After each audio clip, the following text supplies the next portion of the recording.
Bali ito, gagawa na natin ng review. Itong nabuo natin na 3D print na Godzilla. Yan. Kukunin natin yung details niya, yung articulation niya. Yan, kung paano natin siya binuo. Tingnan na, bali explain ko na lang dito. Kunin muna natin una yung size niya. Kasi may iba-ibang size to. Kinuha natin yung pinakamaliit. Yan, medyo mahal na kasi yung mga 12 inch, 14 inch, saka 16. Yan yung mga size. Bali yung size niya halos 11 inches siya. Yan. Sabihin mo ng 10 inch and a half. Yan yung size niya. Tapos yung kunin natin yung length. Pag medyo nakayuko siya.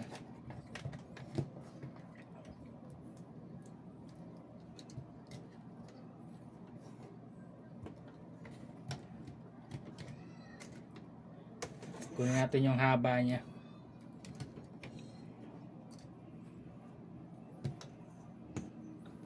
Mula dulo ng buntot hanggang dito sa nguso, kukunin natin yung haba niya. Bali 18 inch itong roller ko. 18, 19, 20, 21, 22. Halos 22 and a half naman yung haba niya. 22 and a half inches. Yan siya. Tapos titignan din natin yung mga articulation niya.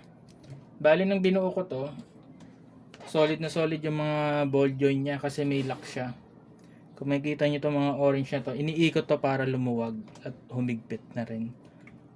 Yan. Kung mapapansin nyo, medyo nilugan ko siya para mapakita ko sa inyo yung articulation niya. Yan. Yung mga ball joint sa leeg saka sa buntot, walang higpitan siya kaya maluwag siya. Pero hindi siya ganun kadaling matanggal. Maganda talaga yung pagkagawa sa kanya. Kung gusto niyo medyo tumigas yung galaw nito, pwede nyong lagyan ng ano yan, yung cutics. Nilalagay sa kuko. Kasi yung sa mga Gundam na ginagamit namin dati, mga old school, pag malalambot yung joint, nilalagyan namin cutics, medyo tumitigas yung mga joint yun. Ganito rin gagawin natin sa kanya. Bali hindi ko muna nilagyan para mapakita ko muna sa inyo yung review niya. Yan, ganyan kaluwag yung buntot niya. Solid siya, hindi natalaglag. Yan, kahit paglaruan mo. Depende na nga lang kung sasadyain mong tanggalin. Yan, tapos ito yung ulo, ganun din. Ball joint din yan, yung sa pagitan niya. Lalagyan ko ng cutics yan para medyo sumikip ng konti. Yan. Yan yung mga articulation niya. Bali ito yung buntot. Yan, kaya mong maiangat ng ganyan na todo. Yan, playable siya. Solid to. Sabi ko talaga solid to. Hindi kagaya ng mga Gundam Zoids na binubuo. Medyo yung plastic lumulutong, di ba? Pag ginalaw-galaw mo pwede mabali. Ito kahit galaw-galawin mo ng gusto, alam mong matibay yung plastic. Dahil sa 3D print na ginagamit nila dito. Yan, bali yan lang yung walang higpitan, yung mga pinaka buntot niya na sa ball joint saka sa leeg. Walang higpitan. Pero lahat ng ball joint dito sa hita, sa kamay, saka dito sa paa niya. Yan, naka-ball joint din yan. Pag hinigpitan mo, titigas yan. Para kung ipandi-display mo na, hindi siya nagbabago yung position niya. Yan. Ito naman, sa pagitan nito, ng hips niya, nagagalaw din yan. Yan. Tapos yung sa gandang dibdib, yan, na up and down din siya pero konti lang. Kung gusto mo humigpit yan, ito yung panghigpit naman sa kanya sa gitna. Ikutin mo lang. Wala siyang kasama panghigpit kaya gamit ko long nose. Yung articulation naman sa kamay niya, yung mga daliri niyan, ito, nagagalaw din yan. Hindi ko na nilagay yung pinakadaliri, yung sa gitna ng daliri niya. Dinirekto ko na lang sa kuko kagad. Ito yon. Kagaya kasi sa Gundam ko dati medyo lumuluwag yung pag tumagal na baka mawala yung daliri. Hirap hanapin yan. Kaya hindi ko na nilagay. Pwede rin naman. Yan, bali diretso na siya. Kung ilalagay nyo to, yung sa pagitan ng daliri niya, yan, magiging articulation din tong daliri niya, nagagalaw din sarado, saka bukas. Hindi ko na nilagay para solid, straight build na talaga. Yan. Naiikot naman 360 yung kamay niya. Yan, pag gusto niyo higpitan, ito 'yon sa likod. Ikutin niyo lang, higpit na yan. Tapos medyo nasa side din yung kamay niya. Yan. Maski itong pinakakamay, naiikot din. Yan. Yung leeg niya, ito yung pinakagalaw ng leeg niya. Tapos yung ulo na left and right din konti. Yung function ng bibig niya, yan, nabubuka malaki. Pwedeng lagyan ng effects yan dito, kaso walang kasama yung atin. Yan, pinapasadya rin yan. Yan. Yung sa paa niya naman, yan, ball joint din tong gitna, yan yung higpitan dito. Tapos yung sa tuhod niya, yan, nagagalaw din. Sobrang tindi ng details talaga nito. Yan yung paa. Bali yung sa daliri niya nagagalaw yan para pag ipopost nyo siyang medyo nakayoko. Yan, yung paa niya sa likod nakaangat. Yan, nagagalaw din yan. Hindi natatanggal basta-basta ang tibay. Bali yan yung pinaka details niya. Makikita nyo. Ang ganda talaga. Bali yung kulay niya nahati sa gray, orange, saka sa black. Ganda ng details niya.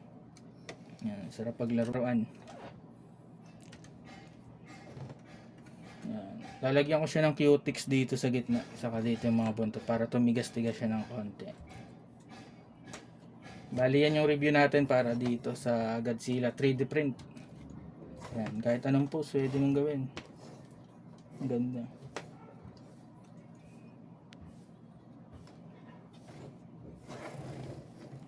Yan siya.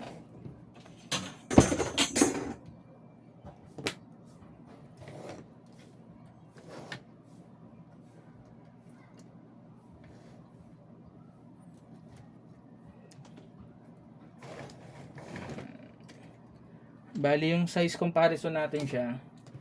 Bali meron tayong Godzilla dito na ito, yung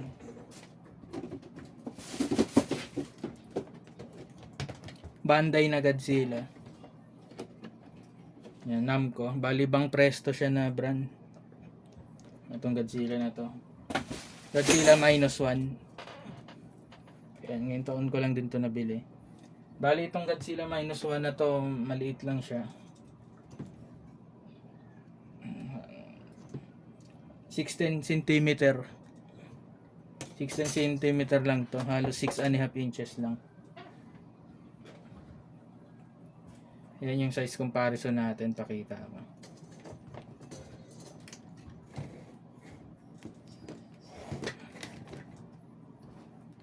Yan size comparison niya.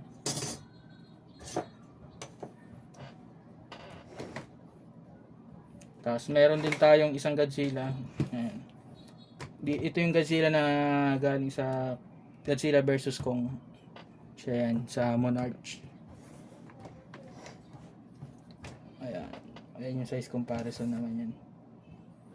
Tapos meron tayo yung pinakamatanda, isa sa pinakamatanda nating laruan. Ito, halos 20 years na to. Bali halos nasa 20 years na tong unit na itong ano natin, Tommy Mechanical Zoids. Ayan, Death Soror. Eksaktong 12 inches yung taas nitong Death Soror na to. Ayan, size comparison natin. Medyo malaki talaga siya. Ayan. Ayan, kuhanan ko para makita nyo na maayos.